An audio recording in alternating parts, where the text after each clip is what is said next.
going to start a new chapter, solid state. It's our first chapter in our textbook. So the chapter is very simple. Okay, so let us start. So everything around us exists as three states. We know the three states of matter. They are solids, liquids,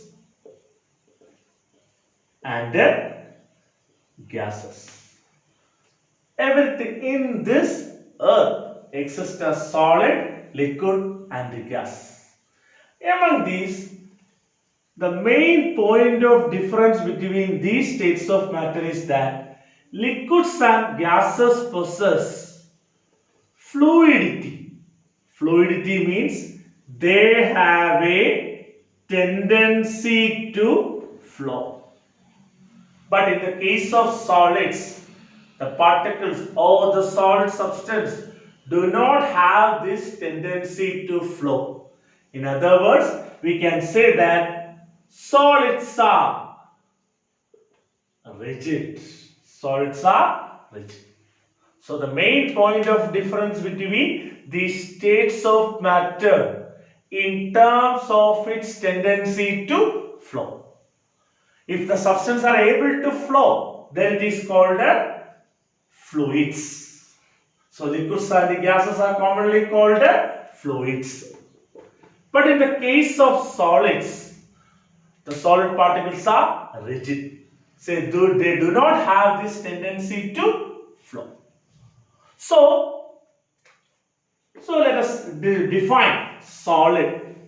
Solid is that state of matter which possesses rigidity and hence possesses a definite shape and a definite volume. So solids are that state of matter which possess rigidity and hence possess a definite shape and a definite volume. So what are the general characteristics of this solid state? We already know that in solid state, the particles are closely packed. That means their interparticle distances are very less. And also, the particles can only oscillate about their mean position. They can only vibrate. They can't move from one point to another point. Because of these characteristics, the solid possess definite shape, definite volume, high density, and are incompressible.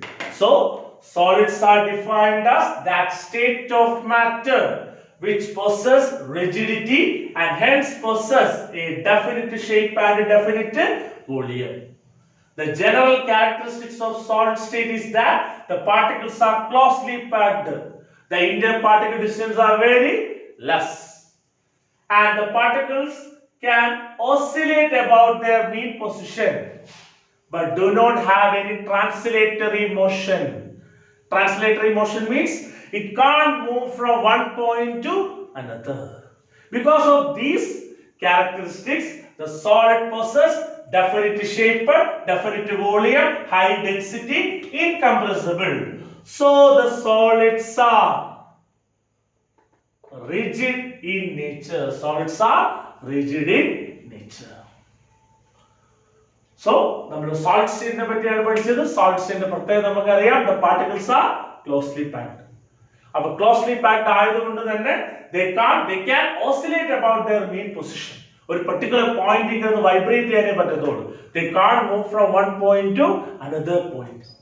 ഈ ഒരു പ്രത്യേകത ഉണ്ടെന്ന് തന്നെ സോളിഡ്സിന് ഈ പറയുന്ന പ്രത്യേകതകളെല്ലാം ഉണ്ട്. They have definite shape, definite volume, high density and incompressible.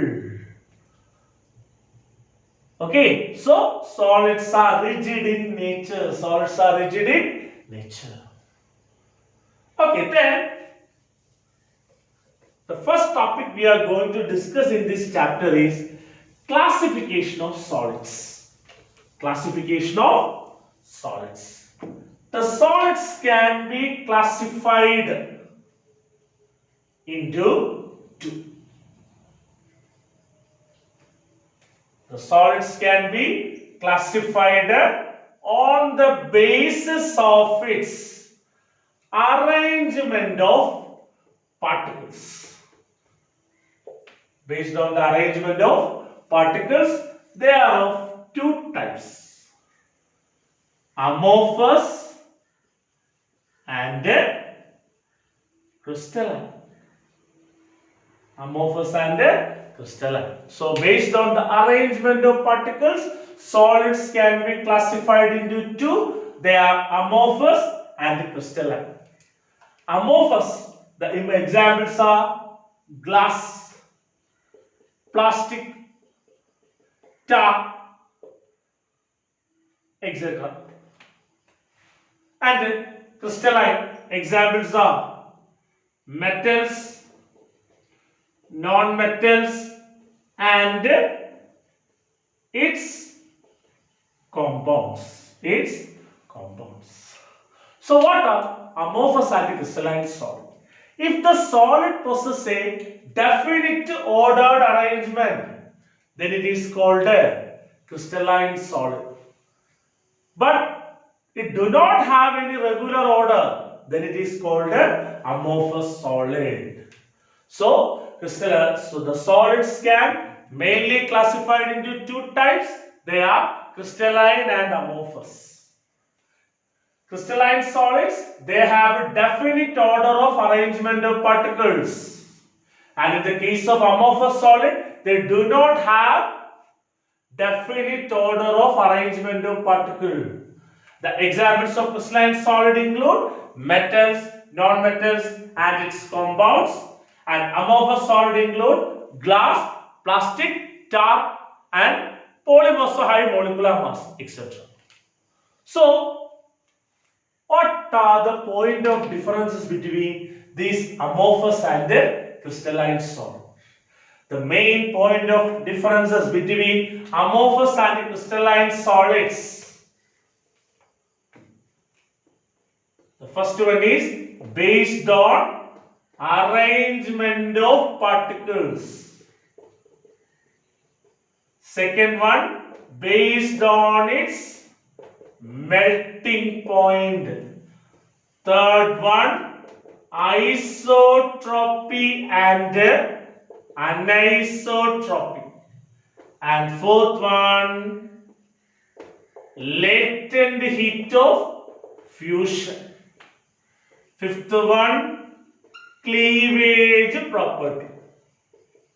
So, crystalline and amorphous solids can be classified based on or can be categorized on the basis of arrangement of particles, melting point, isotropy and anisotropy, latent heat of fusion and also based on its cleavage property.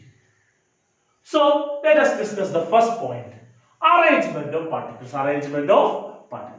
We have already said that crystalline solids have a regular ordered arrangement of particles. And amorphous solids do not have a regular ordered arrangement of particles. എന്ന് പറഞ്ഞാൽ നമ്മൾ ഒരു crystalline solid എടുത്ത് അതിനെ കൃത്യമായിട്ട് അടുക്കി വെച്ചേക്കുക. It's a regular pattern there.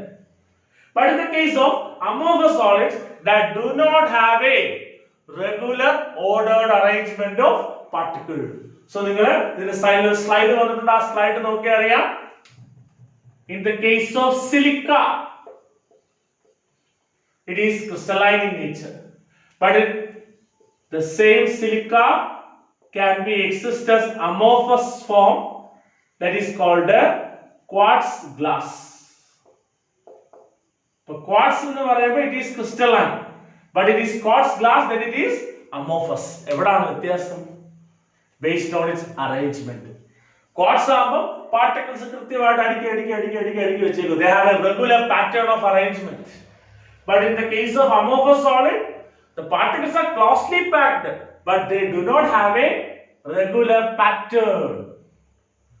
Okay, അപ്പോൾ crystalline solid എടുത്തു കഴിഞ്ഞാൽ നമ്മൾ ആ ക്രിസ്റ്റൽ എത്ര ലെങ്ത് ആയിക്കോട്ടെ ആ എൻറ്റയർ ലെങ്ത്തിലും ആ പാർട്ടിക്കിൾസ് എന്ത് ചെയ്യാണ്? ഓർഡേർഡ് ആയിട്ട് റെഗുലർ ആയിട്ട് അറേഞ്ച് ചെയ്തിരിക്കുകയാണ്. That means that possess a long range order. But in the case of amorphous solid, അവിടെ എന്താ വളരെ കുറച്ച് ദൂരം മാത്രമേ ഒരു ചെറിയൊരു പാറ്റേൺ കാണത്തുള്ളൂ, അല്ലെങ്കിൽ ഒരു റേഞ്ച് ഓഫ് ഓർഡർ കാണത്തുള്ളൂ. So the amorphous solid possess short range order. So in the case of crystalline solids, the particles are arranged in a regular manner, but in the case of amorphous solid, the particles are arranged in irregular manner. That means crystalline solid possess a regular geometry, that is a long range order, but in the case of amorphous solid, it possesses a short range order. The second point of difference is based on its melting point. Crystalline solids have a sharp melting point. That means they will melt at a particular temperature. But amorphous solids melt over a range of temperature. We cannot fix a temperature. So in the case of crystalline solid, the particles will melt at a particular temperature, at a definite temperature.